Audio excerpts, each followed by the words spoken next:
Welcome to the Good Eye Podcast. I'm Jay Smack, and today my guest is David Robison. David Robison helps his clients work through their stories, helps them understand the stories they're telling themselves, the stories they believe they are projecting to the rest of the world. A quote from his website reads, "Our reality is shaped by the stories we tell ourselves on a regular basis, and how understanding that story, what are you saying to yourself? What do you say to yourself on a daily basis? It has a huge effect on how you live your life, how you see your life, and how you see your life laying out in front of you." It is a wide-ranging conversation, fascinating stuff that we touch on.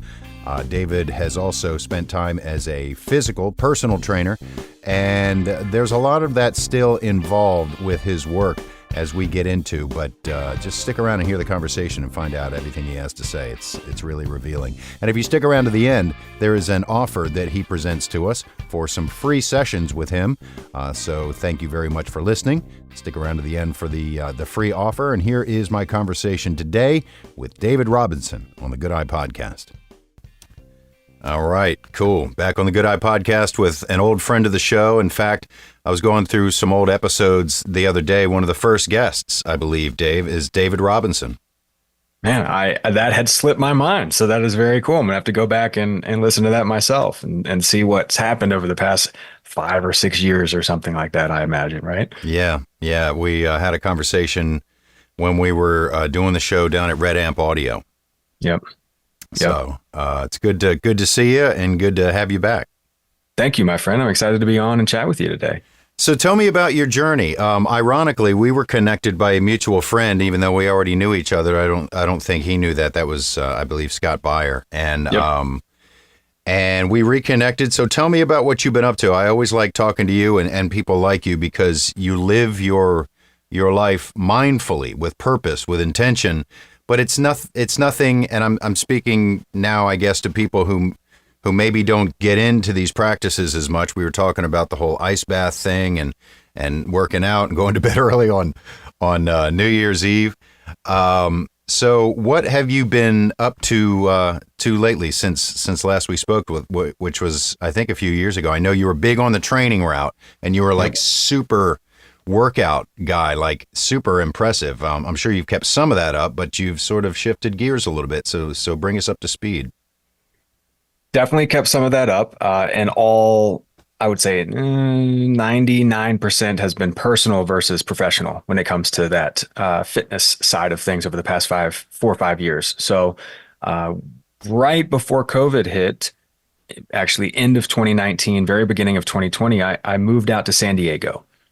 With another mutual friend of ours, Brian Muka, to meet with or live with actually a bunch of coaches who were in a similar position as I was as we were developing our professional practices and also developing personally.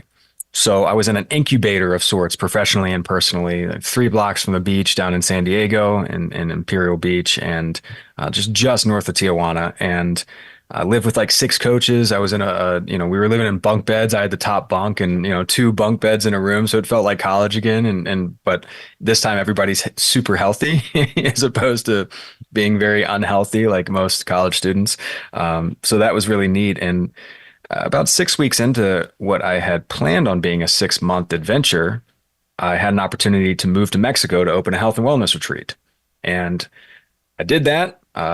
Which was a big fulfilling a lifelong dream. And we put a down payment on a compound down there and moved into the compound, and just happened to have the worst timing of all time, because that was, March 15th of 2020, and COVID soon changed the landscape of the world, very drastically. And so I made the tough and right decision, given the information we had at the time, to come back home to Richmond, which has always been my home outside of that little stint on the West Coast and then down south. And so I didn't really have a plan, man. I was in fitness. I had closed my warehouse gym. I'd shut down my business. I had, shifted everything to this opportunity down in Mexico. And I didn't have opportunities when I came back. That's what it felt like. And so I pivoted numerous times, and that the last pivot was an opportunity to continue to work with a gentleman who had become a dear friend and mentor of mine and learn about this subject called Storywork.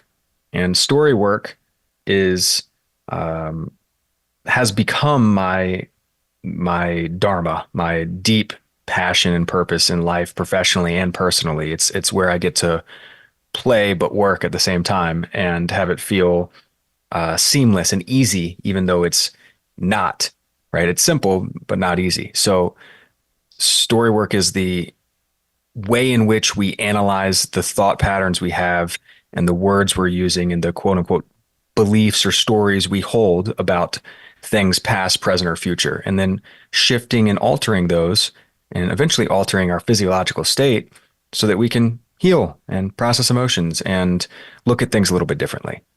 It's our broad stroke view of Storywork, which I'm sure we'll get into in more detail. Yeah, and the whole story work thing I definitely want to get into, because we're all telling ourselves a story or a collection of stories all the time, whether they're right or wrong, accurate or inaccurate, biased or usually biased, very biased. Yes. I basically just call them filters, paradigm, whatever you want to say. We're all looking through filters, whether we know it or not. We could be looking at the world through green glasses, but we wouldn't know it because they're the glasses we see all the time. Fish doesn't know what water is, that kind of thing. So you touched on something there at the end that I'd like to touch on again quickly, and then we'll go back to story work. You were talking about your makeup mentally and physically, and how story work affects you physically, which seems a little counterintuitive to what you're talking about, which is how we control the story, how we reclaim the narrative for ourselves. So talk about the physical aspects of that. I wasn't expecting that. Well, our language, the words we use, the thoughts we use, those patterns of speech and thought influence our physiology in a lot of ways. It influences our posture. It influences our imagination. It influences our breath. And ultimately, when anything influences breath, it influences our reality. And so I'll give a couple examples. There's a big difference inside. If you were to repeat to yourself, I hate myself, I hate myself, I hate my life, I hate my situation, this sucks, yeah, et cetera, et cetera. Like, even though I'm saying that as an example and I'm like joking when I say it, I feel tightness in my sternum. I naturally kind of folded inward and over a little bit into like a little bit more of a protective shell and ball. If that continues long enough, it's going to affect my respiration rate. It's going to increase my heart rate. It's going to increase my breath. I'm going to probably not be able to breathe low and slow and smooth like we're designed to breathe most of the time. And if, that continues over a period of hours or days or weeks or months or years, then I'm going to find myself in a chronic state of disease, right? And so that fight or flight syndrome is influenced by how we breathe and how we speak and what we think. And the first time I had ever in my life made the connection that, wow, my thoughts are affecting me physically. It's a very interesting story. I was on a trip with my two little sisters. I was in Europe when it was the first time we had taken a sibling trip together. And, this was back in 2016, end of 2016. And I was 4.5 years into what would be a 5-year relationship with my significant other. And for the past year or two, I was seeing that there was the writing on the wall that was not the right relationship for me. And it was manifesting itself in a lot of toxic and unfun ways, right? I was not happy. And in fact, that I hate myself, I hate my life mantra was going on in my head. So we're on this trip. We're a week or two in. I had numerous fights already with my, then girlfriend, and everything other than that was going great. We're having a great time. And it was known heading into this trip that when we entered the country of Slovenia, we had to turn off our phones because, Verizon plan, they would charge us like $10,000 a day or something just ridiculously obscene for us to, have our phones even on inside of this particular country. I don't know why, but that's what the deal was. So, we get up to the border. I send my last text. All right, I'm heading into Slovenia as discussed. Phones are off for 2 days. I'll see you, in a couple days, right? Or text you in a couple days. Turn off my phone and instantly felt this wave of Hmm. lightness overcome me. And over the course of the rest of that day and night, and the next day, my sisters were like, "Yay, Davey's back!" Like you're you again, right? And then this weight was gone, and I felt light, and I felt happy, and I felt free, and I felt incredible. I felt better than I'd felt in like frankly years. And I was like, well, maybe like it's just the food we're eating, or maybe it's like the fun hike we just did, or whatever it is. And 2 days later, we get back to the border, and I turn on my phone once we get out of the border, and everything came rushing back. And I felt my heart rate jack up. I felt my that tension and tightness in my chest. I felt the weight of the world on my shoulders, and I had a snap realization of, oh my God, my thoughts are affecting my physical state in reality very negatively. And it was a lightning bolt moment for me because I realized in that moment that I had to, for my own health, get out of that relationship once and for all, which was what happened a couple months later. Um, I say all this to tie in the point that most people are so disconnected from themselves, aka their cells, that they don't understand that the brain and the body are intertwined, and our breath affects both. And what we mentally experience is what we physically experience too. And so if we can change our thoughts, we can literally change our physical reality. Well, yeah, when you put it like that, it makes much more sense. And it reminds me of meditation and the feeling and the feedback that you get from meditation.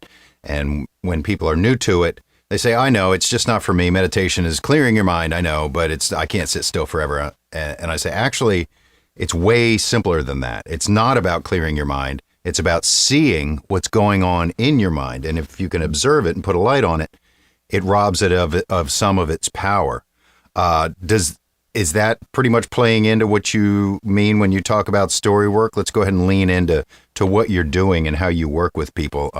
Just talk about that a little bit, about observing thoughts, because I guess crossing over that line, turning off your phone, shined a huge light on who you really were when those thoughts were going sort of unaccounted for. It did. It did. And what Storywork does, and its great power, is that what we're doing is we're taking those thoughts and we're putting them onto a page, putting them onto the proverbial paper.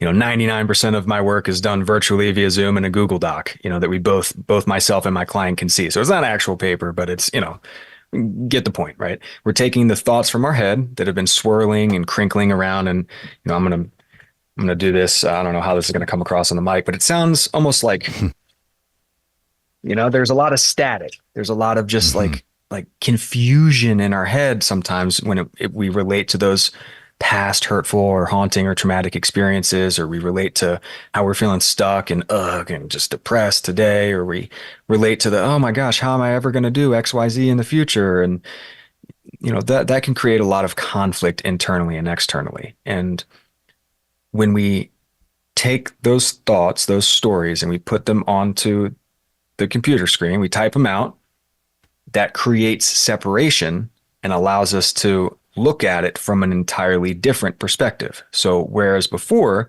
we were in the story, we were playing the story, we were the director and the main character of the story.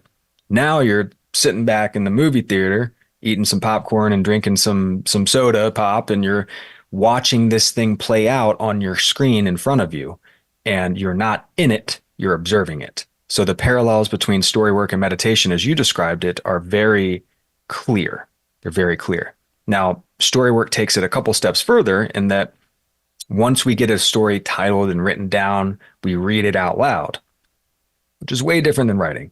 Many of your listeners may have a journaling practice of some sort, or have written down things that they've experienced or thought in the past. I imagine most of those folks haven't then read it out loud, nor have they taken it a step further to, once they do read it out loud, to read it out loud again and slow it down. Slow it down.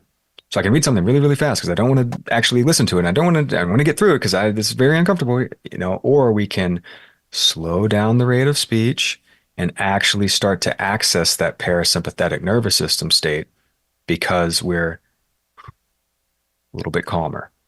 And then we'll add in some breaths at a very rhythmic rate so that the brain knows that the breath is coming and it can kind of turn that on autopilot. And then if I breathe like this,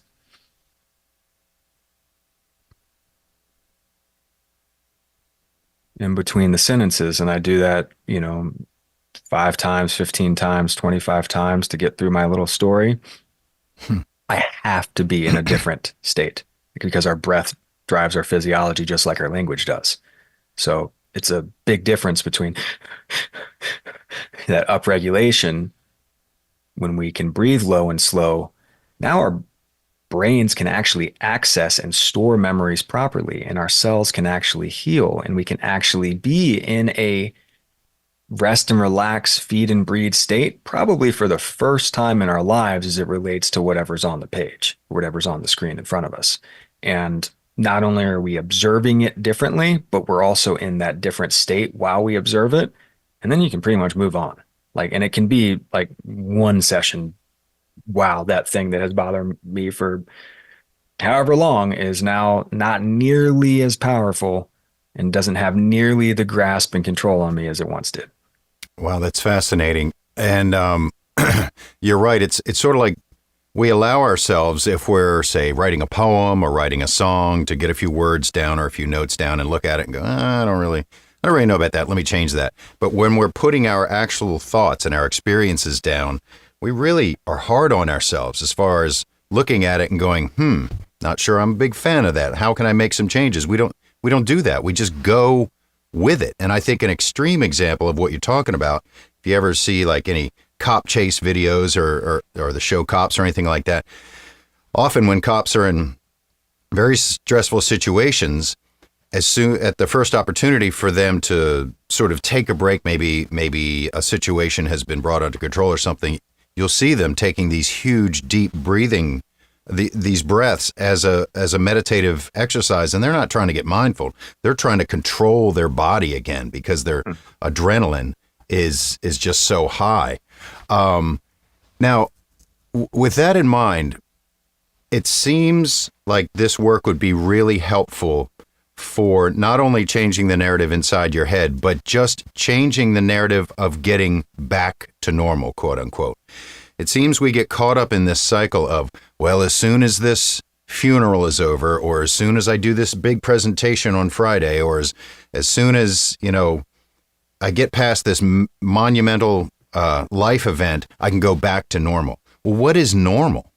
Have you seen that in your practice and with your clients, that what we are striving for is not really to understand or change the narrative, but just to get back to whatever we think is normal, and that's really unattainable.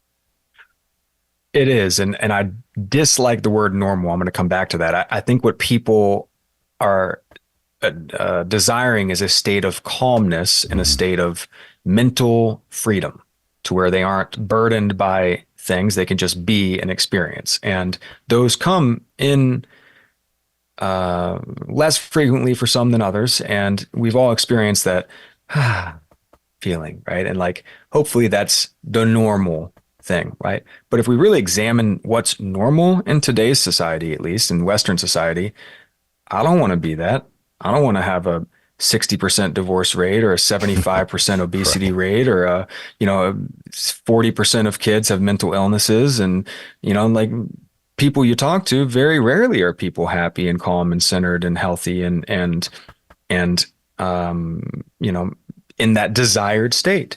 And the word weird has a negative connotation now. From the basis of the word weird, the etymological history of the word weird, it comes from Old Middle English, and it means to control one's fate or destiny. Sign me up for that, brother. Wow. I would much rather be weird than normal. And frankly, weird is just different than, the other party, the other observer. And so a lot of the things that people might look at and say, wow, that's really abnormal. That's pretty weird that you get in an ice bath, 5 days a week. And that's really weird that you care so much about your health. And that's super weird that you take time off from work to, do things that nourish your heart and body and soul. And, like, yeah, sign me up for weird again, because I don't want the normal, but if I'm returning back to a place of calm and a place of ease as opposed to dis-ease, that I think is what people are desiring when they go through any sort or form of personal development. Okay. All right. Now this is getting good now, because you're talking about weird and what we think weird is. First of all, this is sort of rhetorical. Where the hell does that come from? Where the hell does the label of weird come from? Well, it comes from existing outside of, say, the cluster mind or the hive mind, that we seek people who are like ourselves because there's sort of a comfort in it. But speaking of weird, I'm jumping off here, so bear with me. We were talking before we did this recording today, before we had the conversation a few weeks ago, and you brought up epigenetics, which is fascinating to me. I'm going to try to stay on this train of thought here that I was thinking when you mentioned that. I had never heard the origin of that word, by the way. And epigenetics suggests that there are external or necessary factors that affect evolution. It would almost seem that craving uniformity, craving acceptance, craving to not be weird, is almost a form of epigenetics, in that we're trying to reach some sort of stasis together, and anything that lies outside of that seems unwelcome or seems to threaten the common good. And I guess what I'm getting at is a question to ask you. How do you start to identify within people, or help them acknowledge within themselves, what is not dangerous? Because we push back on what we're not comfortable with, because we perceive it as dangerous. And by dangerous, I mean that will affect my livelihood, that will affect my daily life, that this is too much work. How do you begin that work within Storywork to break out of the cell wall, as it were? And I know I'm mixing 10,000 metaphors, but I think you follow my train of thought. So many good points in that, so many good questions in that. I help people realize that there's a big difference between fear and danger. And that fear is a state and danger is a reality, right? So I could be afraid of heights, go to the Grand Canyon, and I'm 20 feet from the edge, and I'm behind the metal barrier, and like, I get the, that fear response physically. So like fear, I'm afraid. I'm in no danger there, right? I'm very far from the edge. Like, I'm not going to trip and fall uphill to, and then fall over the edge. It's not going to happen, right? Now, if I climb over the barrier and walk to the edge and peer over the side with over a 2,000 foot drop, like, okay, yeah, now I am in danger. And that fear is going to be just as high, if not even higher. And so separating for people the difference between fear and danger is very valuable. And fear is a physiological response that comes from our evolution. Now, you could be a creationist and believe in God and whatever, and also understand that there are these very old patterns that are deeply ingrained as us as human beings that continually show up. And so epigenetics, from my understanding, is more the microevolutions that happen as a result of things that we've experienced, whereas something like that fear of rejection, the desire to be like the others in the tribe, comes from that very old place, maybe 10,000 years ago or 100,000 years ago, even, where, there was a dozen to 150 people in the tribe, and to be ostracized from the tribe, to be cast out from the tribe for any reason, meant almost certain death, because now you are away from the fire and out with the wolves and the saber-toothed tigers, and you're going to most likely not be able to gather enough food or water or make the fire, get your shelter, and you are going to die of exposure. And so it is very important to stay in the tribe and be like the other people with whom you are, the other people that you're with, and not be cast out. right? And so that is the crux of the fear of rejection. Now, from a epigenetic standpoint, that's kind of more of the micro evolutions that occur. Science has said that the survivors of those who went through the Holocaust, for example, folks in concentration camps, their offspring, so their children and their grandchildren, and now we're coming up on their great grandchildren, all have a statistically and scientifically proven higher rate of things like mental disorders, things like schizophrenia, things like anxiety and depression, et cetera, because those fear traits have been passed on to their children, And so many of the stories that we have, many of the traumas that we hold are not our own, right? And when we can understand some of that ancestral stories and some of that ancestral lineage, we can understand that, oh, hey, this makes a whole lot more sense. My mom's mom, so my grandmother on my mother's side, is not the kindest woman, we shall say, and I resented her for quite some time and held that against her for quite some time because of how it affected my mom. Someone who's very, very close to me.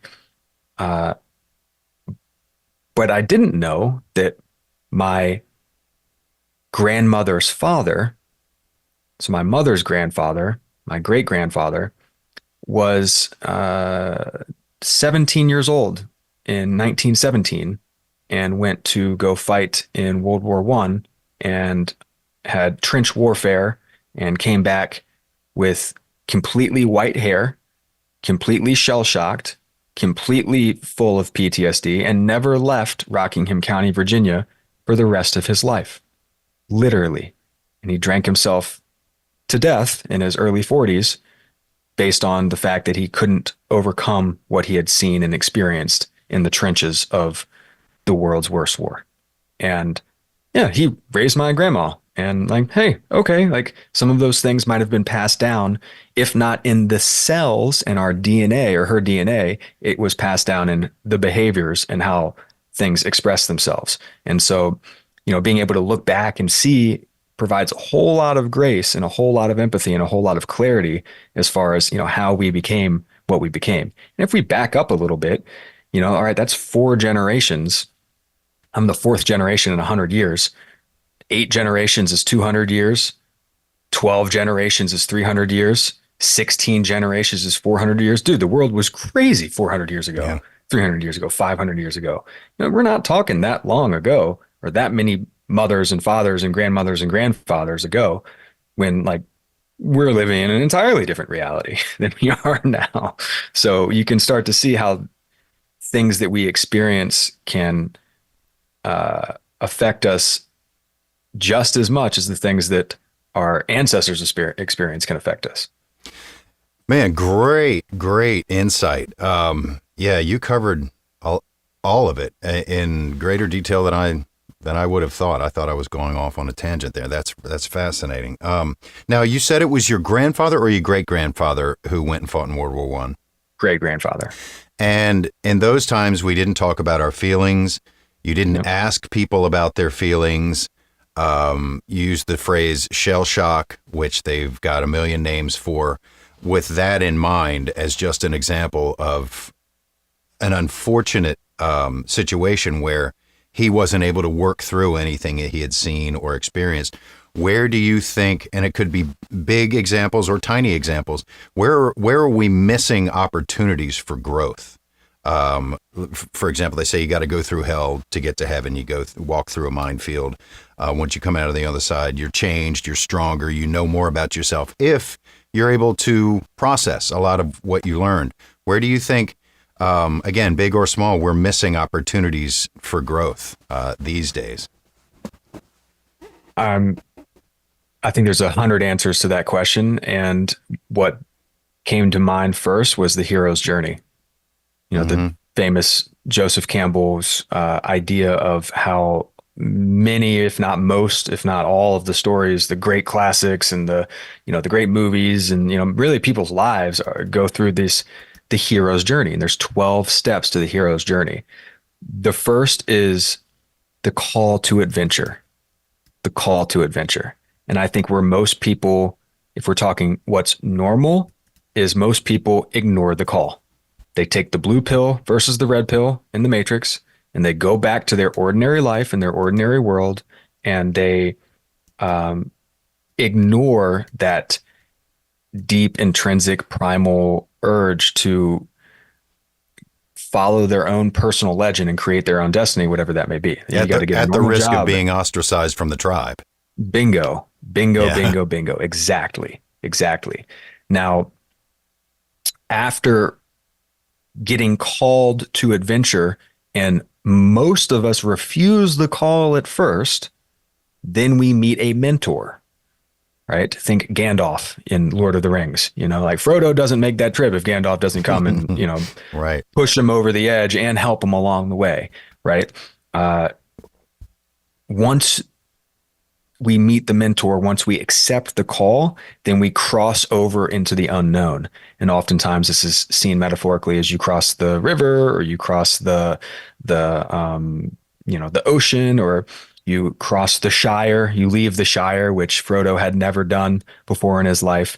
You face trials and tribulations. You have successes and failures. You experience growth. You pick up new skills. You have allies like Sam, Samwise Gamgee. You have enemies along the way, right? And ultimately you get to that innermost cave, right? Which is us facing the depths of our soul. It's fighting the Minotaur.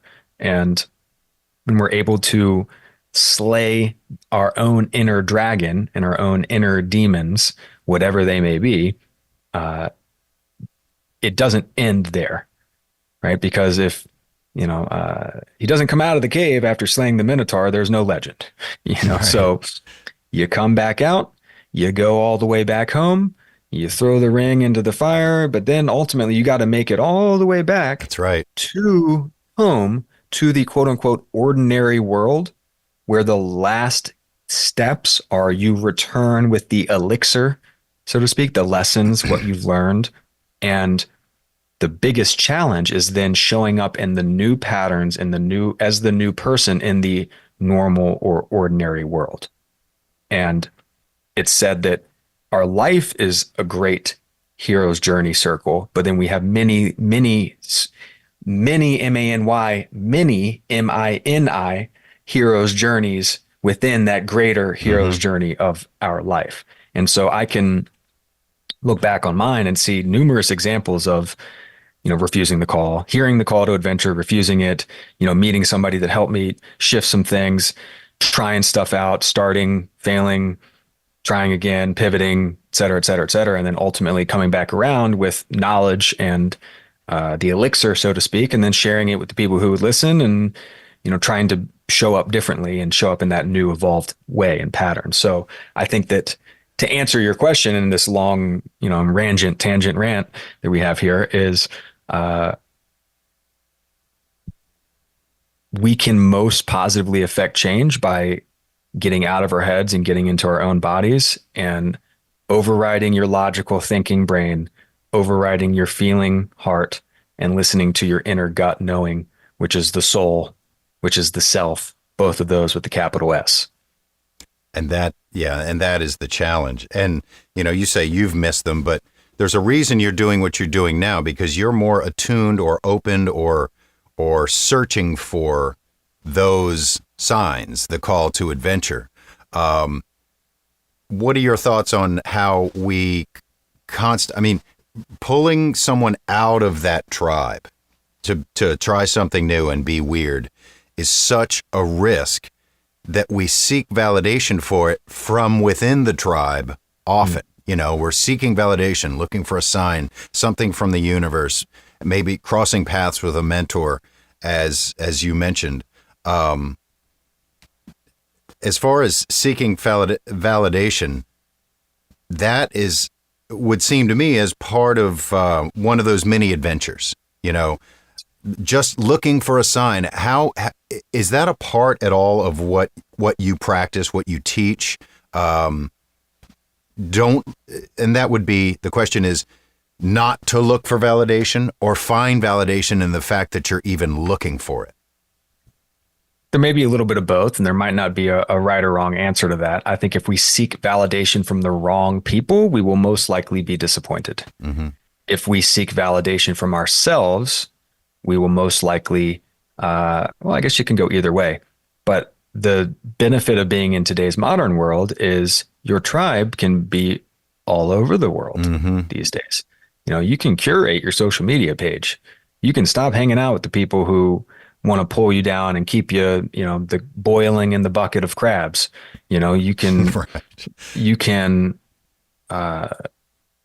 surround yourself with the types of people who are the types of people that you want to be, and start to gain influence and nourishment from them, whether you know them and have met them or not. YouTube and Instagram are a very wonderful place if you go down those rabbit holes of positivity versus negativity, or whatever it is that you're seeking. You know, I'm reminded that there's going to be a lot of changes along the way, right? And it makes me think of the great Charles Bukowski poem called Roll the Dice, or Go All the Way. And it starts, if you're going to try, go all the way. Otherwise, don't even start. This could mean losing girlfriends, wives, relatives, jobs, and maybe your mind. It could mean not eating for 3 or 4 days. It could mean freezing on a park bench. It could mean jail. It could mean derision. It could mean mockery, isolation. Isolation is the gift. All the others are a test of your endurance, of how much you really want to do it. And you'll do it despite rejection and the worst odds, and it will be better than anything else you can imagine. Go try. Like, worst case scenario, you fail and you go back to where you started, but you'll have scratched that itch. That's why I can't view that Mexico experience as anything other than a beautiful failure, you know, because. Well, that's a good example, because I was seeing it, being connected with you on social media, and I was like, damn, that is ballsy, man. Good for you. And, you know, you have to, it seems, kind of talk yourself into, or at least allow that, you know, it may not have been the best decision, but boy, did you learn a lot from it. Whereas from outside of the circle, your immediate circle there, I was going, all right, go for it, Dave. You know, you up and moved to Mexico. That's strong. And Bukowski's an interesting example, because he says, do what you want to do. You know, he lived to write. He never really made any money. And he's well known as a very, very, very heavy drinker. But he did exactly what made him happy. So to push back against that a little bit, and not necessarily reject it, but I want to get your perspective. Maybe the place where you're happy is not great for you, but that if you're finding genuine happiness, I guess the crux there would be, how do you know if you're actually happy, or if you're just, you know, self-anesthetizing or isolating because out of avoidance? Great question. I think Bukowski appeased his muses, to use a Stephen Pressfield term. You know, the great collective unconscious. Like he did what was in his soul, and it drove him mad and killed him. He did what was in his soul. Wow. Yeah. Good answer. Yeah. And that, you know, if you're not Bukowski, you wouldn't understand, because he had to do it. He had to write. You know, I think a similar modern day Bukowski might be a David Goggins type character, where, you know, if you're familiar with David, he doesn't care to be happy. That's not why he's here. He doesn't care if you understand. In fact, he loathes the people who don't, and he understands nobody's really going to understand, you know, but that's not his goal. His goal isn't happy. It's not easy. It's not success in those terms. It's not comfortable. It's to wring, in his words, every ounce of potential out of his mind, body, and soul in the years that he has on this earth, so that when he meets God, he surprises God at the David Goggins that turned up, you know, that turns up there at the gates of heaven after talking to Peter. You know, like that's his goal. And he wakes up every single day and does that. And I think for most people, like, I'll put myself in this category. Like, I want to be happy. I want to be fulfilled. I want to have life satisfaction. I don't want to drink myself to death. I don't want to be miserable every single day of my life. I'm willing to do things that I don't want to do for large periods of time if I believe it will ultimately get me to where I really want to be and who I really want to be. And I've made a lot of decisions in my life to get rid of life circumstances or to cut off things or people or actions or whatever that don't align and that bring me dis-ease or unhappiness. And I feel much more fulfilled and satisfied doing that. And these are things you work on with your clients, finding what it is that, that in their soul would end up having them dragging themselves across the finish line in heaven at the very end. I think eventually, though that's not where we start. That would be a really heavy place to start. Yeah. Hey, session one, day one, we're going to find your purpose right here, right now. And I think even in that phrase is where words can be really powerful. Like finding your purpose, man, that's like the vision I get is the needle in the haystack. Versus like create my purpose. It's like, oh well, now I'm actually building something, actually moving towards something, and so. Typically, the way that I start off working with my clients is in one of two fashions. I would say 50% of the people that start working with me know exactly why they're there. They've experienced something that has hurt them in the past or still haunts them to this day, or they are not where they want to be and they know that they need some help. Cool. I got you. 100%. We're going to go back into the past first and get some of that weight off of that heaviness of those traumatic experiences. We're going to find that parasympathetic nervous system state, probably for the first time in a long time, right? And then that's going to be a springboard or a catalyst to addressing a lot of present day stuff, a lot of present day situations, and potentially making some difficult decisions about that individual's future, right? And I'm going to be there to support every step of the way. The other 50% of people have no idea why they're here. They don't know what's holding them back. They feel stuck. They are not moving. They're in the mud. They've got stuff over their eyes. It's cloudy. They're depressed or anxious or just feel, I don't know what I want to do. I don't know why I'm feeling this way. Right. And then I get to go digging, and that's kind of fun too. It's like, hey, well, let's find the things that are weighing you down, relieve that pressure, and start to address both the language patterns as well as the breathing patterns that keep us in the state that we don't want to be in, and start to find ways to feed the light wolf as opposed to feeding the dark wolf. Mm-hmm. Right. And, ultimately both parties, the people that know why they're there and the people that don't know why they're there, have done the three hardest things that they could possibly do. Is admit they need help, ask for help, and receive help. And once those three things are done, I'm going to help in every way that I possibly can to get people to, whatever their finish line is and whatever time frame that we're working in. And most of the time that means we're cleaning up stuff from the past. We're addressing present day self-talk and present day belief systems related to identity. And then hopefully we've got some time left in our sessions to look forward and understand with great clarity and detail the life that we'd like to architect and create for ourselves, not find, but create. And being the controller of our own fate or destiny, right? Because we're weird, we're able to actually go do those things and have the confidence to do that and be unburdened and unweighted by the things from the past. Wow. Yeah. Okay. So identity, that's a big word. I would imagine that can be equally, two questions here, equally a help and a hindrance to you and to your clients based on who they think they might be or what they think they might stand for, or even, in fact, if the I or the ego gets in the way, which is ego can benefit us in certain ways, but more often it's kind of working against us. And along those lines, do you have a favorite kind of situation that you like to work with? I know you respect and value all your clients equally, but do you like to start at the beginning and go digging? Or do you, when someone comes in and you say, man, you're almost there, let's do this. You know what I mean? Do you have a preference and thoughts on the identity thing? Yes. So let's look at identity first, like break down the word entity. Mm-hmm. Entity is a being. Mm-hmm. It's like, who am I being? Right. And I believe, Dave believes that we as human beings define ourselves. We're the only ones that can sing our own praises or judge ourselves. And we are the only ones who can tell ourselves who or what we can or can't be. And believing that's going to change the world, and at least your world, your little circle. We often think, and this is one of my favorite exercises, I would put it at my third favorite Storywork exercise. Okay. The light wolf, dark wolf is number two.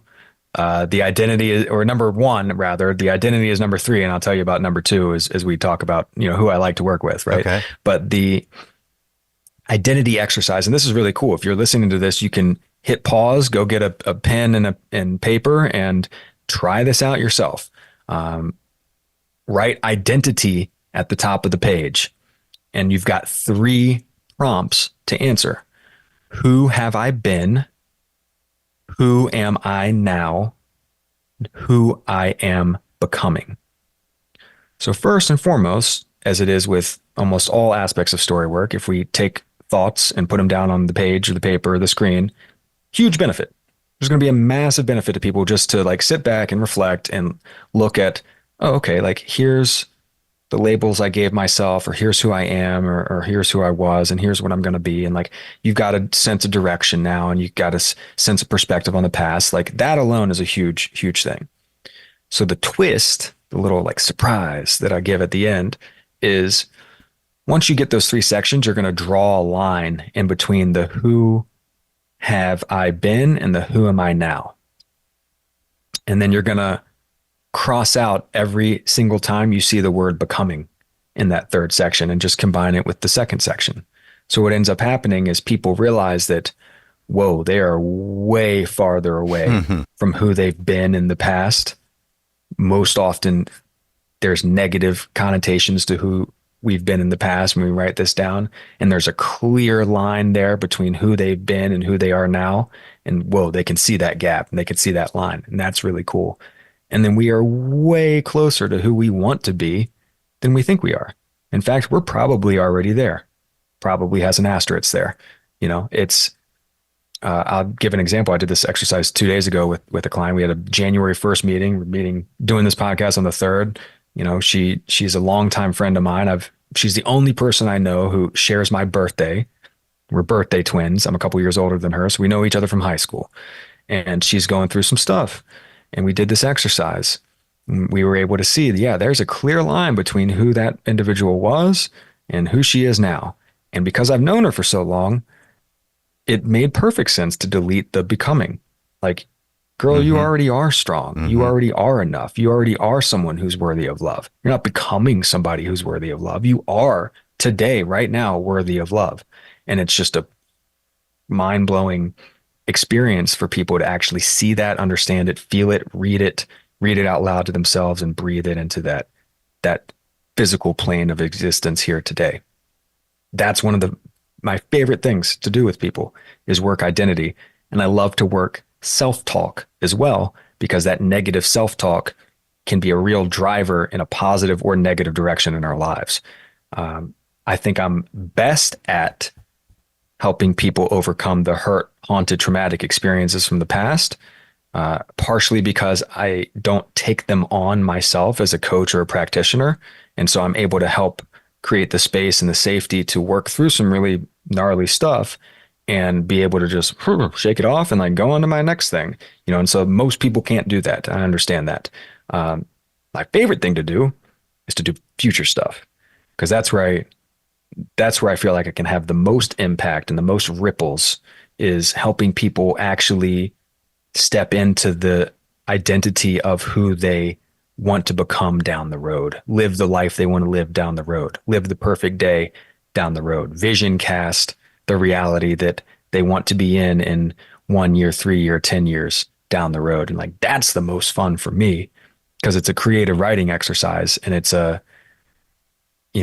able to plug into imagination land and see and help people see, like, yeah, you could totally do this. And I love being the gasser to help them, to kind of push them over the edge and into actually going and taking the steps to do it. And the long-term client relationships I've had with a couple clients has been really cool to be able to go back and read the 1 year perfect day or the 3 year perfect day, or to see the vision and be like, dude, we're here. Hmm. Like, this is it, Yeah. and like, that's always been cool for me personally when I've done these exercises for the, about the past half a dozen years or so. And, my 3 year perfect day that I wrote in October of 2022, I'm 15, 16 months in. I'm not there quite yet, but I can see it getting closer every single day, and when that time frame comes, whether it's in 3 years or 5 years or another 15 months, like because it already exists on the page in such great detail and I've lived it and breathed it and felt it and read it so many times, like it is inevitable. And I just get to release the timeline. Not going to happen tomorrow, but it's never not going to happen, Right. AKA it will happen, and so I just get to relax into the timeline and keep moving forward. Have you always been a journaler? I rarely journal, to be Yeah. honest with you. Yeah. Yeah. I rarely write myself. And when I do, it is exactly what I need to be writing Yeah. about. In fact, I've got my personal journal here next to me. I've got a couple of journals, some of which are more used than others, more for like notes. This one is a custom journal that says, uh, the front cover says, if a story is in you, it has to come out. And that's a quote by William Faulkner. My sister got this for me, and I have one, two, I have three. Had this for about a year and a half. I've got three entries in here. But the one on September 1st of 2022, the next entry was August 28th of 2023. And both I can read these and be like, whoa. And under, and like go right back into where I was feeling and how I was feeling it and the changes I made because I was feeling that way and had identified that thing and et cetera, et cetera. So I could journal more, certainly. You write it down and it's real. Do you ever do group exercises? It seems like something that would lend itself very well to like the exercises you just described. One of my favorite mantras is heal one, heal all. And that's one of the coolest things about doing story work in a group is, there might be 8, 10, 12 of us together, and I only get to 3 in the hour and a half that we have, but everybody experienced or could draw parallels or considerations for their own life and their own stories with the folks who did get to share. And so yes, I facilitate in-person storywork retreats, and I do that under a company called Best Retreats Ever. We held 2 in 2023. I also guest facilitated at 2 other immersions in 2023, and I've got a couple on the books already for 2024, which is the year we are currently in. I've also, spoiler alert, I'm launching a group storywork course on May 1st of this year. So I've got my 6 months already planned out of where my business is heading, and I'm going to start talking about that behind the scenes mid-March, and then a very public forward-facing launch mid-April. But yeah, there'll be a storywork group of 15 individuals happening on May 1st. So it lends itself very well to being in a circle and being, either physically in person or, on the Zoom screen and gallery view versus the single view. Nice. And will all that be on your website eventually, which is workyourstories.com? It will. Yeah, it will. Cool. Well, cool, man. I appreciate your time. This has been absolutely fascinating. And the reason I love doing this podcast is talking to people like you. I'm not closing it down necessarily. Anything on the table that we have not taken off the table, or anything else you want to mention?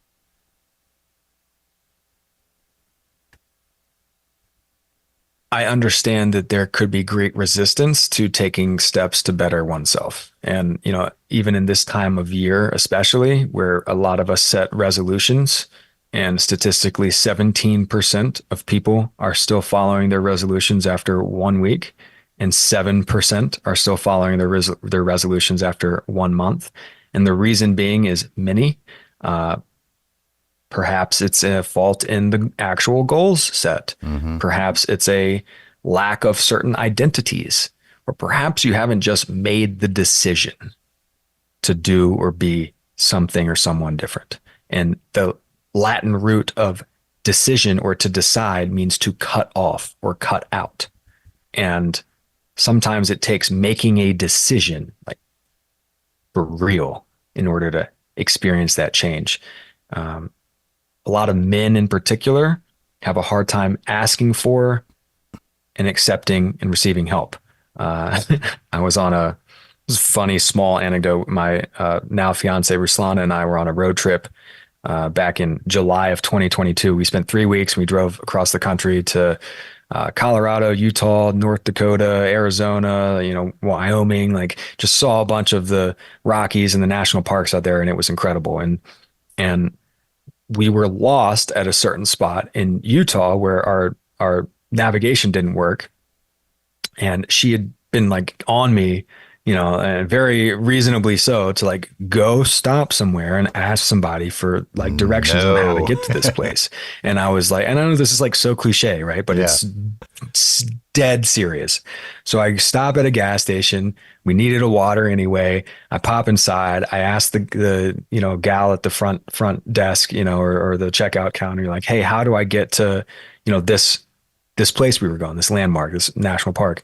And she gave me the directions, and I came inside, came back to the car, and Rue asked, oh, did she answer? And she's like, yeah, she said to go up here another 3 miles and then take a left, but I don't think that's the way. I'm just going to keep going straight. And sure enough, I was wrong. We turned back around after 10 miles and went back here and then took a right, so like I'll raise my own hand and admit that sometimes it is hard to not only ask for help, but to, accept it and receive it when it's offered. But that's the hardest thing to do. And also the most rewarding and impactful thing that we can do is affect our own stories and affect our own reality in a positive way. And when we start living on purpose, or living in all caps, so to speak, as opposed to living lowercase, not only do we change our lives, but we change the lives of our future descendants. We're the ancestors that changed, and altered the epigenetic evolution. So who crawled out of the slime way back when, Exactly. And that's cool. That's impact to me. That's the ripples that we create and send out into our world. So wonderful conversation. Thank you for steering it and leading it. Yeah. And, no, this has been super cool, man. Thank you. No, I loved it, man. And in fact, to your point about resistance, I can say that I was actually thinking that your approach and the Storywork approach seems very accessible and practical these days. There's a lot of mindset coaches and life coaches, and everybody finds their place and finds a voice they relate to when it comes to being helped with this kind of thing, whether they want to or not sometimes. But this seems very, very practical and something that everybody can relate to. Everybody can sort of get in touch with their thoughts, write them down, and then there they are right in front of you. So I find it fascinating. And you're obviously incredibly knowledgeable. I don't know how much of that work you've been doing the last few years since we last hooked up, because I think you were more focused on the physical side, but it's really fascinating for me and impressive. And I appreciate your time and attention today. Thank you, Jay. I appreciate you very much. And if it's okay with you, I'd love to offer something to your listeners and to you as well as a thank you. Sure. Yeah. What do you got? So for you, I'm going to offer a free session. I'd love to show you some story work, whatever it is that you want to get into. We can keep it high level. We can get into the dark and dirty, anything in between. I'm always ready for it to be a walk in the park, and I'm always ready for it to be World War III and IV combined. Okay. Right? So whatever it may be. And something that I'm doing for the first quarter of the year is I'm giving 3 free sessions away to individuals who listen to podcasts that I am on, and that's going to be on a first come, first serve basis.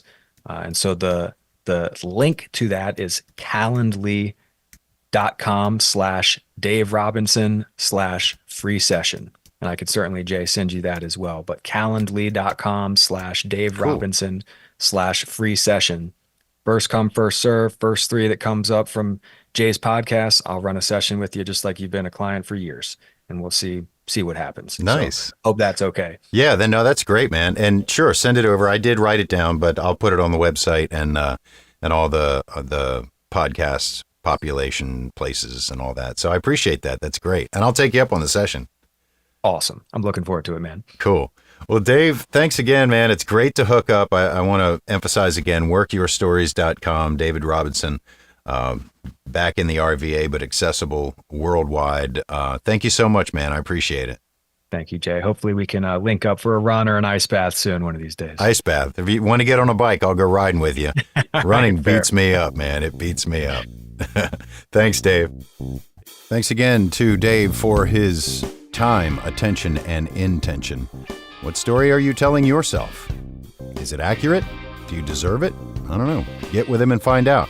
That website, that link again for free sessions with Dave, calendly.com/Dave Robinson/free session.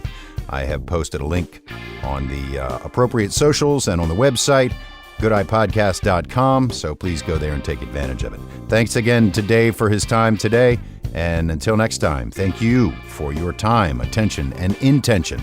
Hit me up with any ideas, or if you'd like to be on the show, jay@jsmack.com. See you back here real soon on another Good Eye Podcast.